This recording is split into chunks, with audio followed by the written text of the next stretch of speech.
Thank you for tuning in to another terrific Tips for Business podcast. I am Terry Watkins, your host, and today we have Jeremy Funderburk with us from Charlotte, North Carolina. He's the co-owner of the Elite Minds Marketing Agency. Some interesting facts about Jeremy that I've learned in talking with him. He's a third-generation fighter, and he came from a family of high-level TKD black belts. And his background was mainly in art, actually. He was published in comic books while he was still in high school. And then he went down the fighter's path to carry on his family legacy. So here's a little bit about Elite's inception. Jeremy was the general manager of a gym, and it was a really big gym, but it was struggling because they kind of refused to spend some money on marketing. Who can relate to that story? I know all of us small business owners can at some point, right? He noticed how important it was for marketing to help grow the business. And it was a skill set that he had developed while promoting himself on social media as a fighter. Jeremy invested in Tai Lopez's SMMA course and began studying how to start an agency. It turns out the operations manager at the gym actually used to also own an agency, and he was able to pick his brain about running an agency. And after a few weeks of talking, they got together an idea of a partnership. He doesn't like to do sales, and interacting with people really wasn't his thing, or do any kind of one-on-one face-to-face clients with meetings. But Jeremy got to be the face of the company and handle all of the personal branding.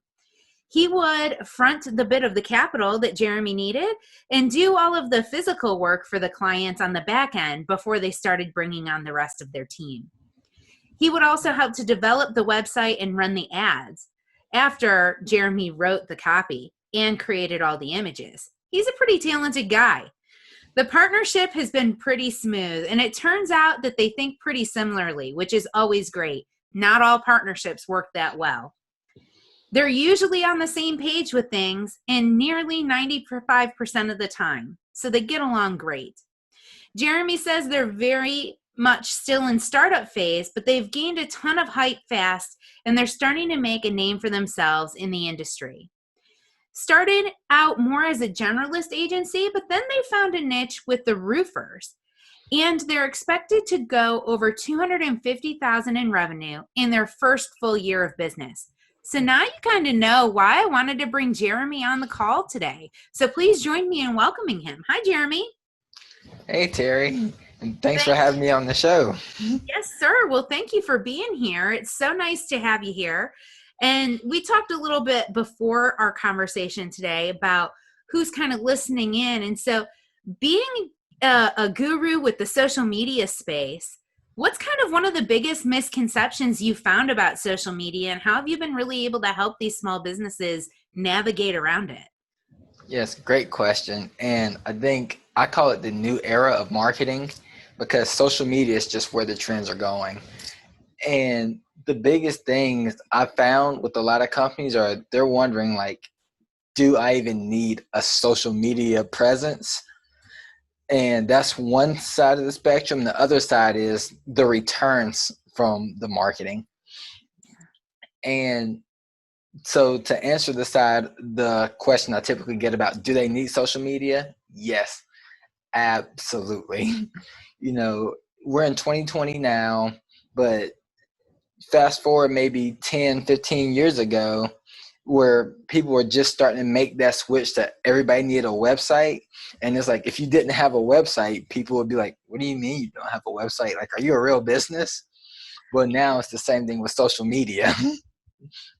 So yeah, it's like, I have found that to be true too. And there are a few businesses out there that don't have a website yet. But you find that they run up against the question of, are you really a business though? A lot more than businesses who have an established website. And I think people who don't have social media are starting to get that same question. 100%. And it's crazy how before people could word of mouth was so much different, where you could be somewhere and it's, oh, what's a good place to eat? And you tell the person, and then they go there and they eat at that restaurant. Or where's a good place to get my hair cut? And you tell them, then they go to that barbershop or salon. But Yeah. now it's like, oh, really? And then they go on social media, and then they look the place up on Facebook or Instagram to see the pictures of how everybody else reacts to it before they even attempt to step foot in the establishment. So social Absolutely. media is a face. Yeah. One of the things that I love helping business owners with as well, because I'm also in the marketing space, is letting them know that social media is not just a sales tool. Social media is a start of a conversation. It's meant to be kind of a window into your day-to-day operations. And it's that peek behind the curtain. It's that sneak peek feeling that those individuals want to have when it comes to interacting or engaging with your business. So what's Yes. one of the tips that you have found to help your roofers be successful with letting their customers kind of get that sneak peek feel? Yes. So it's the strangest tip, and everybody listening, bear with me. When you go on social media, don't try to sell stuff. And people are like, but I'm on here so I can make sales. I'm like, yes, but if you're just forcing sales down somebody's throat, they don't want to interact with you. You might as well be a telemarketer that's constantly calling somebody. But if you use it as the face and for your business and a way to build community and a culture, everybody likes to be a part of somebody. There's always that FOMO, that fear of missing out. And when you use that approach, then everybody wants to be part of the it thing. Like, they want to be featured on your social media. Everybody wants to be featured. And that's my advice. It's just use it to create culture. I love that. And you mentioned a minute ago too about the idea of word of mouth. And word of mouth is kind of shifting. Have you noticed with your clients that their social media is kind of the new word of mouth, especially right now with everybody being quarantined? Yes, social media is absolutely the new word of mouth. Tagging people in posts and sharing posts with your friends and on your pages, absolutely the best word of mouth you can get. So here's a question. You mentioned tagging your friends. Is there a good social media etiquette for doing tags? Like, should you be doing something to let your friends know in advance that you're about to tag them in something? Um, yes and no, because I think if you're constantly tagging the same people over and over and over again, it can kind of get annoying. Like, my wife tags me in a lot of stuff for a lot of giveaways. But then at the end of the day, I'm like, oh, well, it's my wife. I love my wife. I'm not going to get mad at her. And I know why she's doing it. And then the other side of the coin is, if the post you tag people in, if it brings them value, then they really won't get upset. So I would just throw a lot of consideration into that, of who can I tag that will actually get value from this post. That's a really good question. Who can I tag that would get value from this post? Um, Yeah, because you don't want to just randomly tag a bunch of random people. I get tagged a lot. I have mine set now that it doesn't go to my wall unless I approve it. And I have a Mm-hmm. couple of people who will just randomly tag me in things. And I'm like, why are you tagging me in this? Like, I don't want this on Yep. my wall. It's not my Exactly. industry. I don't mind sharing people's stuff to my wall, and I'm happy to do it. I guess for me personally, I would rather have them, since they're not my spouse, they're just people in the community. I would rather have them come to me and say, hey, would you mind sharing X, Y, and Z? Or, hey, I just did a post about this. It would be awesome if you could share it. I'm happy to share it if you ask instead of Mm-hmm. tagging me. But that's just me. I might be a little old school when it comes to social media. Yeah, everybody's different. I think with everything, it's just a numbers game. Some will, some won't. But like, for an example, it's a local, but say like you're a seafood restaurant, you could easily do a post with like, you could give a coupon away to somebody. It's like, get a free meal, tag 10 people who love seafood in the area, and get a free meal coupon. And then it's a double whammy. It's a win for everybody. Well, and in that case, that's a lot of fun. So, talk to me about social media contests. What have you found has worked well in terms of running social media contests? I think free is the biggest, that's the biggest market tool available, you know. So anytime you can offer something free, and it doesn't necessarily have to be like I'm just giving everything away for free. It's just to have the word free in there. So it could even be like a buy one get one free, or buy two get the third free. Because there's free in there, people are more likely to act. You know, you could have something that's, you know, that costs $20 and then $5 shipping with it, or you could just charge $25 and say free shipping, and 98% of the people are going to buy the one with the free shipping, even though it's the exact same product, exact same cost overall. The word free just makes it pop. So any contest that has free in it is going to get attention. Okay. Have you noticed, or do you think that running contests, is there like a frequency for running contests that is like a sweet spot? Like, should they be doing a contest every day, or should they be doing a contest only once a month? Like, is there like a sweet spot that makes contests more successful? Um, I think each business is different. I tend to find for some once a week is okay, some once a month, and it just depends on the goal. Are you trying to get constant new like business out of it, new exposure, or are you trying to get longevity of exposure where you use 1 month and allow people to continue to build in the contest, which creates the longevity? Or do you just want a bunch of quick hits? It's like, all right, this week this is the chance to win, this week this is the chance to win, and then it's just a constant game. Mhm. So I mean, just I recommend people try whatever works for their business, and what works, keep doing it. Maybe both of them work. Who Because it's going knows? to be different depending on the industry. Yep, absolutely. Gotcha. Gotcha. So I know that social media is like the biggest challenge for a lot of business owners. They get tripped up on it. It's kind of can be cumbersome to use, especially if they're trying to do it from a phone. When it comes to doing social media ads, can you shed some light on the difference between a boosted post versus an ad for the listeners? Yes, great question. Because it's crazy, because I do boost from time to time, but I typically tell people don't boost, you're going to waste your money. If you don't understand the thought process and the purpose behind it and what you're trying to do, then I wouldn't boost. And typically the way I look at boost is I'm going to boost a post, and I'm not going to get a financial gain or return from that, but I'm going to get extra exposure. I'm going to get exposure to a new crowd, and it's going to increase my engagement. Now, when there's an ad, that's something completely different. The imaging, the words, or as marketers call it, we call it copy, and that's just the words with the intent to sell.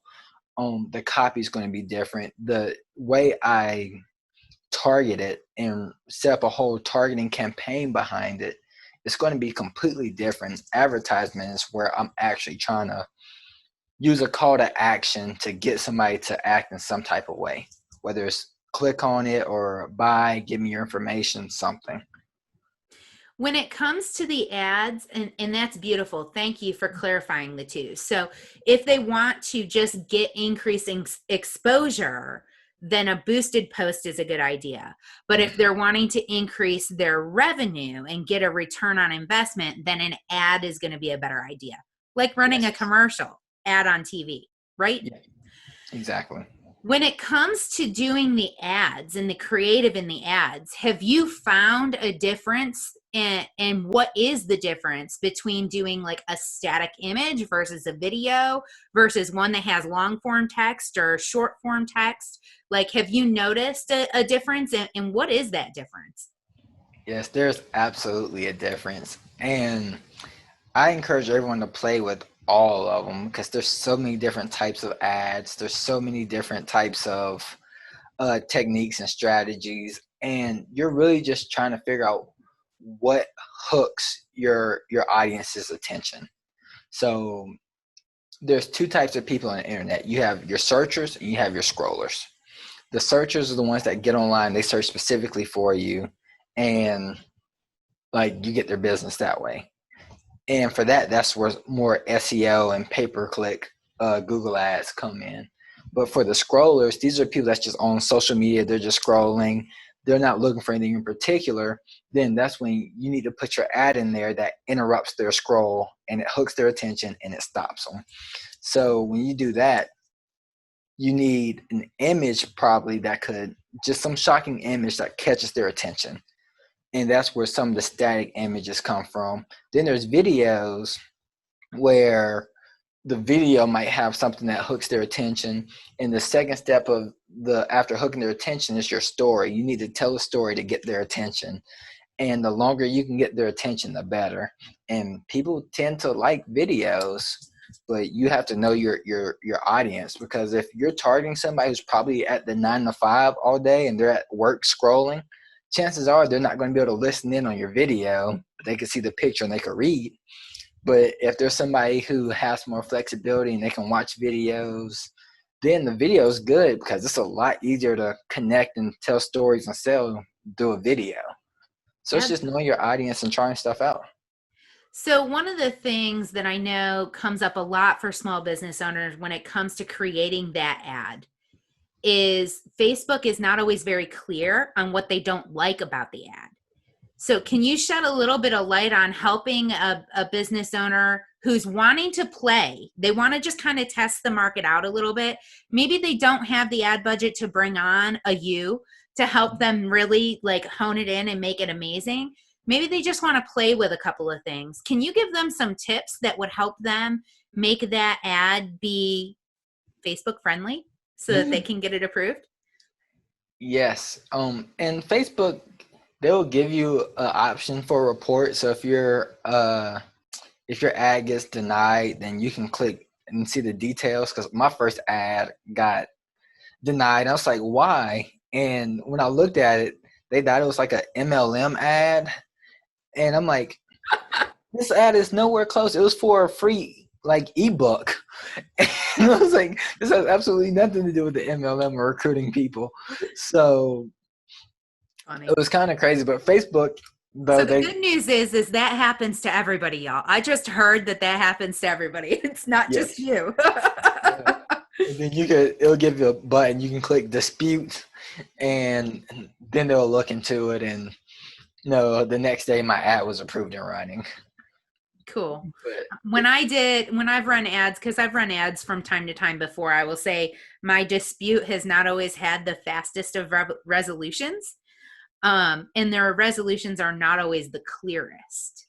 So if we can have a little bit of like best practices, what are some of the best practices maybe to follow for designing an ad? Yeah. Well, first of all, and I should have started with this, was make sure you read the terms of service and know what you're allowed to do and not allowed to do, and make sure that you fit in those guidelines, first of all. And then it's just, you have to be clear. You need a lot of clarity. I mean, I've been putting together a 8-week coaching program for marketing, and it's really designed to help people get perfect clarity in their marketing. And once you have that clarity and you know what you want to accomplish with your ad, then it's just easy. As long as it follows the rules, you have the clarity, you know what you want to accomplish. Everything else just becomes a piece of cake after that.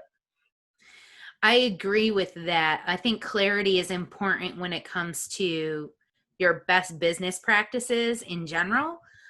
Clarity is important for running your household. Clarity is important when you're organizing your budget, whether it be for the business or for the marketing specifically. And then clarity is really important on every campaign that you run. So knowing what you want to do, who you want to do it for, and how you're going to go about accomplishing that, that's going to help you kind of lay that groundwork down so that then you're just kind of walking the steps to accomplish those things. Exactly. Clarity is key for sure. Cool. What's a good idea for budget? I know a lot of small business owners don't have a lot of disposable budget, and they hear all the time that it's really cost effective to advertise through Facebook because Facebook's the cheapest way to advertise, right? So what should they be expecting to pay when they're doing Facebook ads? Yes, great question. I'm glad you asked, because that is my most frequently asked question.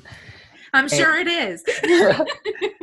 And it's crazy because actually I got a video. I don't know if I've published it or not, but like the headlines is they say Facebook ads are expensive. And for someone like me, I'm like, they're so cheap. Like, but then you got to realize if you don't know what you're doing with them and you don't have a full system behind it, then it can get really expensive. And a thing I pride myself on with marketing is it's not cookie cutter, because I know every business and every audience and every customer is not the same. So every marketing effort shouldn't be exactly the same. So everything varies depending on the business and the approach. But I always suggest people start small. Don't waste a lot of money. Now you have to be willing to fail fast, and fail inexpensively. So I suggest like $5 a day, $10 a day is the great, like that's the great starting point. And then you have impressions on Facebook where it's like you can see how many people they've showed the ad to. Now they might not have interacted with it, but they at least displayed it in front of these people. And I judge all my marketing off of how many people see it and interact with it per 1,000 impressions. So per 1,000 people, Facebook shows it to. And off of that, I have a certain, like, personally, I like to see at least 10 people out of every 1,000 people they show it to actually engage with my ad. And if they don't, I stop it and I figure out what needs to be tweaked. And I just tweak one thing at a time. So I'll tweak the headline and see if that works. If the headline was good and I'm not getting better engagement, then I'm going to tweak the copy, the words in the ad. If that's not doing good, I'm going to tweak the image or the video that I used. And I'm going to keep making the tweaks until each piece fits right and I start to see the returns that I like. And then eventually it gets to a point to where every $1 you spend, you're making $2 in return. And then you have no ad budget at that point. You just spend as much as you want. Right, exactly. Like just what kind of money do you want to print today? Like, yep. Let's go. Money machine, make it happen. I love that. And what I heard you say really is it's all a matter of test and measure. We have to look at our ads and our marketing as a game. It's a game. Mm-hmm. It is. And sometimes you lose and sometimes you win. And the nice thing about this game is, unlike going to the casino, for example, the house always wins at the casino. Yep. You might win, but you're not going to win real big. You're going to win kind of small. Facebook makes it so everybody can win big if they take the time to lose small. Yep. Yeah. Absolutely. And this Facebook's goal for people to win big. They want, in their algorithms, constantly learning and trying to see who's engaging with your post so it can learn and show it to those people. But if you don't have the clarity and you're not testing things on the front end and you're just showing your post to a bunch of the wrong people, then Facebook's going to get the wrong idea and their software is going to show it to the wrong people. So that's a great point. We have clarity on who we're trying to reach. We have clarity on what we're wanting to accomplish. But is Facebook, what's the biggest growing demographic on Facebook? I guess would be the way to word that question. I'm trying to understand the question. How do you mean? So I know that we have a million different social media platforms, right? We now have TikTok, we have Snapchat, we have Twitter, we have Instagram, we have Facebook, we have YouTube, we have LinkedIn, just to name a couple of the top ones. So as a small business owner who's listening and they have an idea of who their target audience is Facebook always going to be the answer, or are other platforms a better solution for certain businesses depending on who they're trying to reach? Great question. Yes. So Facebook is not the end all be all, and it's a trend. Like I encourage everyone to know the basic concepts behind marketing. And then once you know that, you can take it to apply it to any platform, any new method that comes out. And I like Facebook because there's a lot you can reach on Facebook. It works for me and the people I target. But for some people, like I know a lot of people who are in coaching, and a lot of my coaching consultation actually goes to the niche of coaches. And they have a lot of business that's on LinkedIn. Now, for me, if I'm working with roofers, I realize a lot of these roofers, they have LinkedIn accounts. Well, a handful of them do, but none of them actually get on LinkedIn. So Sure. LinkedIn's not the best, but for roofers, a lot of their demographics actually on Instagram. And there's ladies who are stay-at-home wives, their husbands make a lot of money, and they're just on Instagram scrolling, wanting to spend the money, and they're like, oh, we got a nice house, let's get a new roof. And you just have to know your demographic and where they're hiding at. Where do they spend their time? Maybe they're on other people's websites, and you need to get some type of banner ad and display it on somebody else's website. That's a great tip. So that clarity is going to be really beneficial to know exactly where to be advertising, because Facebook might not be the answer. So true. But it's also a safe bet with Facebook. Oops, sorry, say that again. But you're also having a pretty safe bet when it comes to Facebook, because most people are on Facebook. There is a huge population of people on Facebook, and it's kind of surprising to me. We're going to go down a rabbit hole for just a minute. It's kind of surprising to me that so many people are still on the Facebook trend after all of the release of personal data that Facebook had just a year ago. Yeah, and I think if anybody's in business and you have a competitor that's just crushing it on Facebook, that's probably one of the biggest blessings for us, because if you go into a business page, fan page, or whatever, there's a part that says page transparency, and we have to be completely transparent with all of our stuff on there. And at the bottom of it, it shows ads offered or something like that. And when you click on it, it shows all of the ads that people are running. So I'm constantly on all my competitors, and I'm looking at, all right, what ads have they ran? And then I just see how well they did. Now, Facebook doesn't show me their numbers, but see, where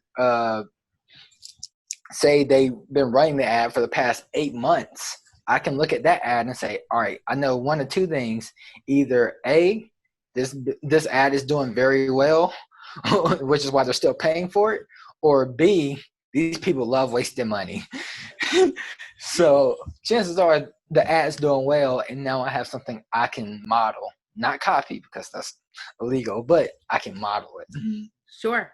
That's really a great way to do some research. So for our small business owners listening, if you know who your primary competition is, go to their page and look at their page transparency stuff. It might shed some light on some posts or some content that you can create in terms of your ads that's going to help you be visible, more visible and successful with your ideal customer. So that's excellent. Thanks, Jeremy. Good tip. For sure. Yeah. So what's another frequently asked question that you get a lot when it comes to the social media work that you do? Yeah, another one I get is, and I was kind of alluding to it earlier when I was talking about, the one is, do I need the social media? Then the other side is, when can I expect returns? Yeah. And when I tell people that you're posting and you're not trying to get people to buy with your posts, then they're like, all right, well, how am I supposed to get returns? Well, when you build that environment, that's how you start to grow organically. People interact with you, and they kind of develop a relationship with you, and then they just tend to give you their business because of that relationship and just a lot of reciprocity. I'm probably butchering that word, but but it takes time for that to happen. But on the flip side, you run your paid ads. Now that's your offense. You're targeting these people. So when you're doing paid ads, you can typically, like, every once in a while I do a special where I'll tell roofers, we'll give you a week free of our services. All you have to do is pay for the advertising. And after the week, if you're not happy with your results, then you don't have to do business with us. We didn't get any money. All that money went to Zuckerberg with Facebook. And in that 1 week, I can typically get them a pretty decent amount of results. And that's because those ads are made to bring in revenue quickly. So it's the combination of the two. If you want to get your returns, you build your posts and your following while running the paid ads. And then the people that aren't just completely attracted by the ad and compelled to buy right now, they tend to click on the ad and see the profile behind it. And when they see the community that you're building, then they develop that relationship with you, and they give you their business in the future. And that's really where the biggest pool of money comes from. I call it the 3 days of marketing. You got your day ones, the ones that No, they buy from you the day and time they see you. And then you have the 1 days, who's your biggest pool of money, who is cheaper to advertise to these people. And over time, they always give you your business. So you get the 1 days. And then the third day is I call them the day nots, because they not going to buy from you no matter what. Awesome. Yeah. Well, and it's interesting that you mentioned building community, because I think building community is at the core. I mean, we're business owners in the community. Most of these small business owners are of the community. They're doing some kind of volunteer work or some kind of donation, nonprofit support in the community as well. So they already are of the community, but creating a culture within their organization that helps the community to see them and feel them and understand their heart allows the community to then be attracted to them and want to engage with their brand. And so building that community in that social space allows you to say, okay, this is what we're all about. This is why people love us. And if you can see how people are engaging with us, it's going to make you kind of want to engage more. So what's a good way to help people engage with our stuff? Because sometimes it's kind of throwing spaghetti up against a wall and seeing what sticks. Yeah, and to an extent, that's kind of what it is. You got to see, what are people going to engage with? Where are they going to interact with? And once you start to figure that out, and it just comes to the clarity. And like when I talk about my program where we're developing that clarity, just in the first couple of weeks of just identifying who your dream customer is, I have over 50 pages worth of resources and worksheets and exercises to develop that clarity, because you're going to discover who is my client, why they buy from me, what's the conversation they have going in their head, what appeals to them, what are their likes, and what interests do they have. And when you know all these things and you're like, oh, well, we have this cause over here that we like to support. Let's feature this to our crowd, our ideal customer, because they like the same thing. And then they want to be in line with you. Like I'm a big family guy, and there's a clothing brand, a box service for clothes, and I love style. I mean, I see a nice suit or something, I have to buy it. And it's called Fashion Stork. And it's a box service, and a part of the proceeds goes to helping kids get adopted.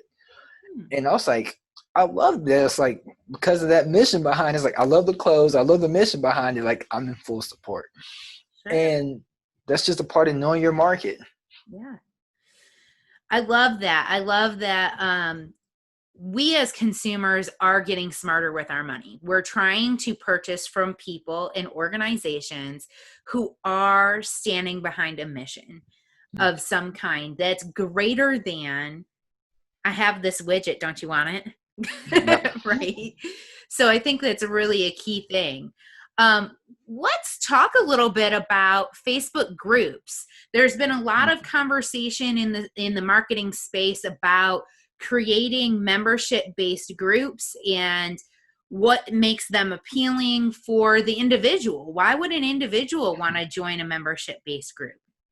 Yes, that's good. And I'm glad you asked. I was literally just studying more into this earlier today. Nice. Probably read about it for maybe an hour, and I'm super excited about it because that's the way Facebook is heading. Like, Facebook wants people in groups. They're incentivizing you to use groups to the point where they're running TV commercials promoting Facebook groups.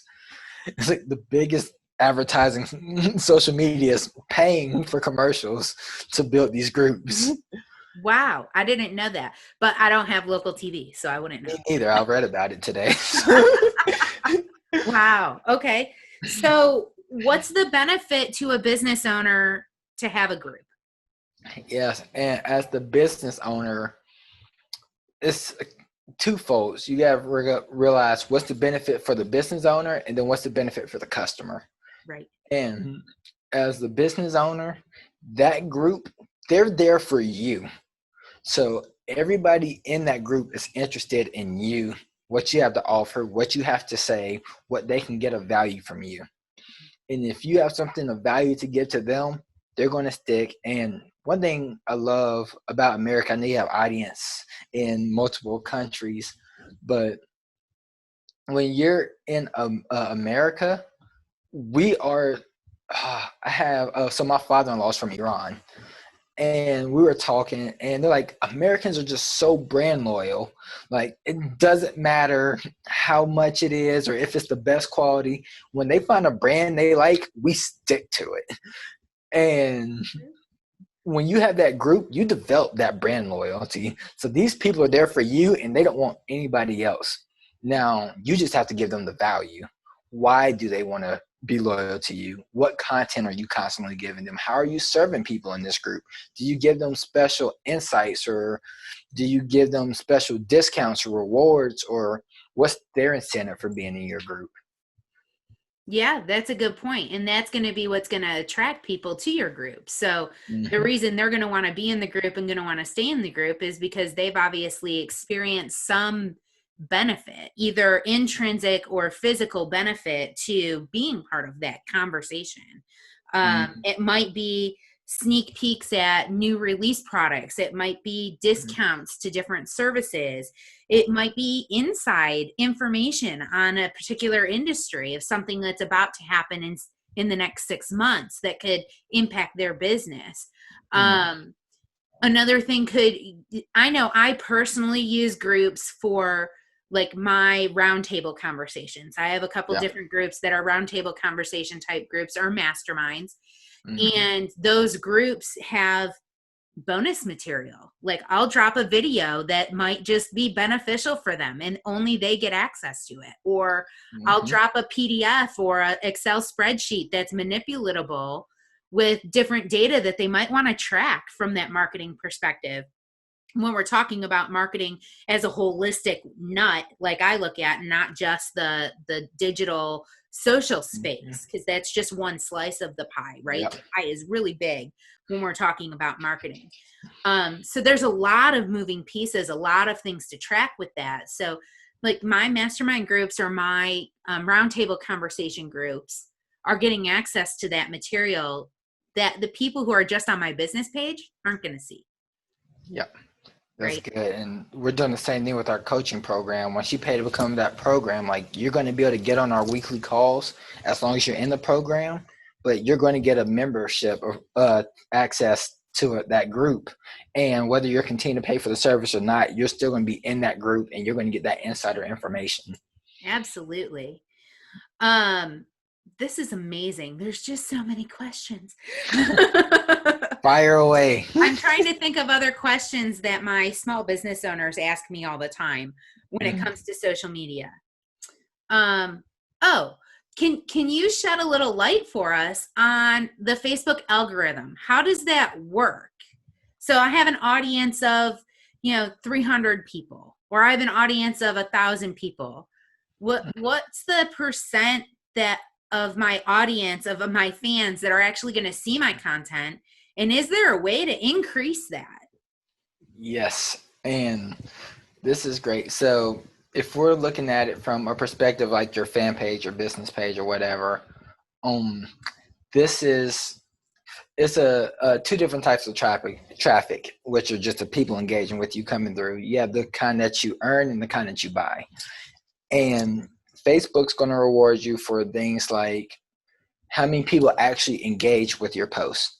If people engage with it, then they're going to keep showing that to everybody that's in your audience. And if there's other people out there that have access to it, then they're going to be able to show it to them also. Now, they also really, really incentivize you for live videos. And this is super cool for me. I just learned earlier today in my studies. When you use the live videos, Facebook rewards you for that a lot more than pre-produced videos. And today I just learned, for the people that are scared of screwing up on a live or anything like that, they're kind of hesitant about it. You can pre-record videos, edit it however you need to. And then there's other software out there that you can use that to upload it to Facebook on your page, and it will show it like a live. even though it's already pre-recorded, and Facebook's going to incentivize you for that. So that's your earned traffic. And then on the side of buying, I suggest you use Instagram and your regular Facebook profile to throw out posts and see what people interact with. And the ones that get the most engagement, you post that on your Facebook fan page because people are going to interact with it. And then you pay $5 to $10 to boost that post so even more people interact with it. And if a lot of people interact with it, Facebook algorithm says, great, continue to show this to a bunch of people. If it gets low engagement, then Facebook's algorithm says, stop showing this person's post to anybody. That's a really good thing there. You said a couple of things that are really beneficial. First of all, Facebook Live videos. We've all heard a lot about Facebook Live videos. How long should a Facebook Live video be? That's a great question. I think it depends on what you're trying to accomplish. Because if you're on live and you're doing a Q&A, then as long as you want to get people engaging, then do it. Get people to commit to spending more time on your page. The more time people spend on your page, the more Facebook rewards you, because the more they're on Facebook, that's their ultimate goal. They want to keep people on Facebook. So they're going to incentivize you greatly for just keeping that engagement. But sometimes you just want to do something quick just to catch someone's attention and to get Facebook's attention. It's like, I'm going to go live. And then people get the alert for the live, and they're like, oh, and they might not get on. But when they keep seeing that, then they're like, all right, I got to see what's going on with these lives. So you can do a bunch of just small lives just to get people's attention. Okay. The other thing that you mentioned is we want to be looking at, and you've mentioned this a couple of times in the call, so I want to highlight it. You want to be paying attention to what the engagement is saying on your posts. So you want to leverage that insights tab and really use the insights on each post to make the determination, what are people engaging with? What aren't they engaging with? And if you notice that you did this photo and it got 150, 170 views, that's pretty decent. But you did this video and it got 500 views, that's the one you want to boost. Yep. Boost the one that got the 500 views, because chances are if you got 500 views, you probably got 20 to 50 engagements from that 500 views. So if you're getting that kind of traction with it, that's the one you want to put the money in. Exactly. Talk to us a little bit about the stories. So what's the difference between the Facebook Lives and the stories, and is there a benefit to doing stories, and share a little bit of insight on those? Yeah, so stories are cool. Think of that as your new reality TV show, where you're giving them the actual behind the scenes inside look to what's going on. And people love that. They love to be a part of the experience. So as you're working on something, just do a quick story just so people can see. So Terry, what's a common local business that you guys work with? So SpinFrogs itself has traditionally done a lot of work in the medical community. So I do a lot with dentists and reflexologists, chiropractors, people that are independent medical. But I think the small business community is very large here in the Triad, the Winston-Salem area where I am.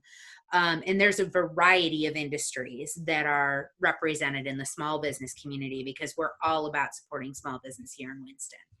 I don't know if that answered the question.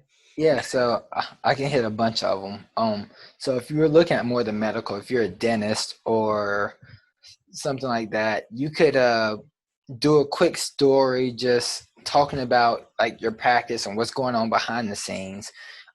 If you have a certain operation that you're going to do, you say, hey, just really quick, just grab your phone. We're about to do this. We're about to do this. We have to do this to make sure this works right. And this person's going to be so much happier with a better smile, and they're going to have boosts of confidence, and just let people get behind the scenes and get excited about it. If you're a restaurant, then great. We have incredible ingredients. Look at this. We're freshly cooking everything, and you just show them the behind the scenes. That way they can be a part of the experience and see how you're actually helping people, the value you bring. And when they feel like they're part of the experience from watching you, they're like, oh man, I see they're actually helping people. And then when they see that they have the opportunity to give you their business, they feel like by giving you their business, they're helping all these other people who you display behind the scenes that you're helping out. So they feel like they're indirectly helping and they're part of the cause and the mission. It's that So, sneak peek we were talking about earlier. yep, exactly So what the it is. stories too, it's my understanding that the stories are only there for 24 hours. Hmm. Okay. So what's the difference between the stories and IGTV? Yes. So I love it. So stories, like I said, it's that quick sneak peek behind the scenes, and it's one of those easy. You could put a call to action to it if you get like I think after 10,000 followers, they give you the swipe up feature where they can swipe up and it takes you directly into whatever you're trying to take them to.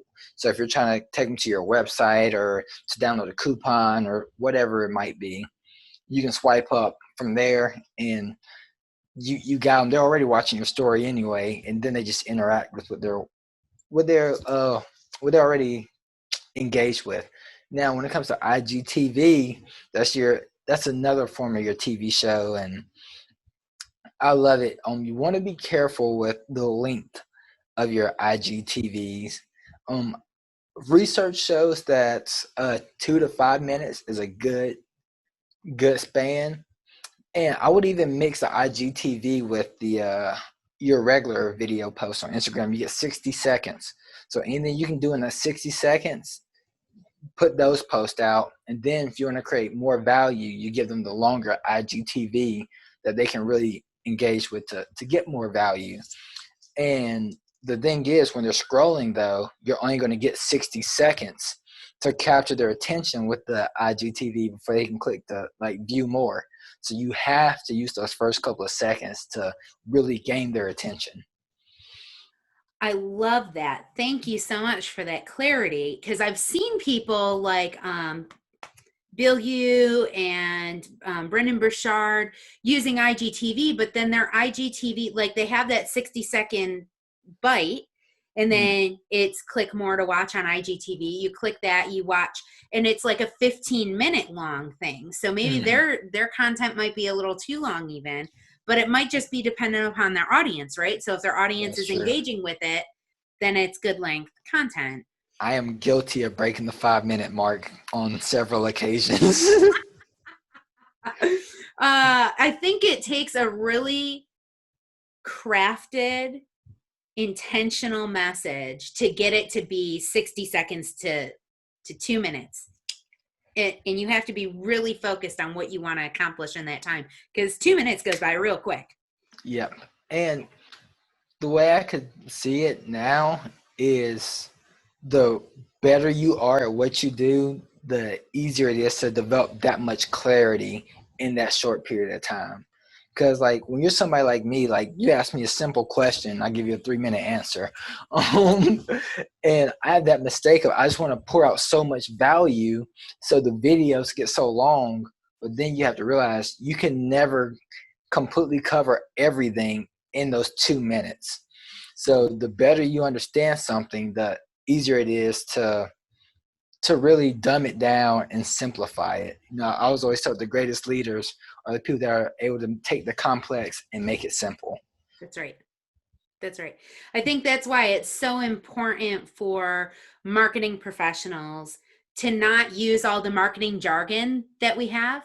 I think it's the same in any industry, right? Like if a doctor is walking around using medical jargon, people are going to look at him like, "Why are you so full of yourself?" Yep. We don't care about your jargon. You're talking way over everybody's head. We have to bring it down to something that everybody can understand and can at least say, I've heard that word before. What does that mean? And they're not feeling stupid trying to talk to you. It's a Mm-hmm. concept they're familiar with. Mm-hmm. Jeremy, this has been amazing. I'm just realizing what time it is, and Oh we're wow. approaching that hour mark very quickly. Yes. And so I so appreciate you divulging so many amazing tips, tricks, and ideas to help our small business audience that's been listening. The last question that I have for you today is What's going to be the best way for them to get in touch with you directly if they wanted to get a little bit more insight into elite marketing? Yeah, so, and thank you so much for the time on the show, Terry, and trust me with your audience. I greatly appreciate that.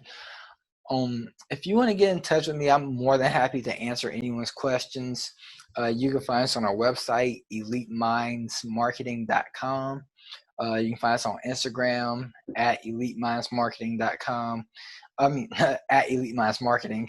And if you just want to get my personal Instagram, it's official underscore Jeremy F. So at official underscore Jeremy F. And that's F as in Frank. And just feel free to reach out. Support at elitemindsmarketing.com. It's an email where me and my business partner both get that. We're really interactive. We're more than happy to answer questions and engage with people. I am guilty of giving away too much stuff for free. I even have training videos where I give away a whole marketing system away and show the behind the scenes to our whole strategy. So I'm more than happy. I believe there's an abundance of people out there who need the help, and whether I give my service away, whether my competitors take my service and my tools and my systems, like I'm still going to have enough. And I just believe in giving. I mean, giving and giving back that's my biggest passion. So if you guys want to reach out to me, feel free. I'd be more than happy to help you out with whatever. And you can find us on YouTube at our channel's Elite Minds Marketing. I have a ton of free videos on there. I have a show where I bring a bunch of other entrepreneurs in, small business owners, and interview them and really teach the behind the scenes of a whole bunch of different businesses just to continue to give you guys value. I love it, Jeremy. You're such a resourceful young man. I so appreciate your knowledge, your willingness to share that knowledge, and your belief in the giving mentality. Because one thing that I've learned and have studied over the last few years is the people at the top of the ladder are givers and they work with other givers. And the people at the bottom of the ladder are givers who work with a bunch of takers. So being a giver who wants to work with other givers who are working on building community and are looking for the best people and the best resources to make that possible, that's what it's all about. And you're right, there's more than enough business for everybody to go around. Mm-hmm. It's true. I so appreciate you being here. Thank you. Oh, my pleasure. Thank you. You're welcome.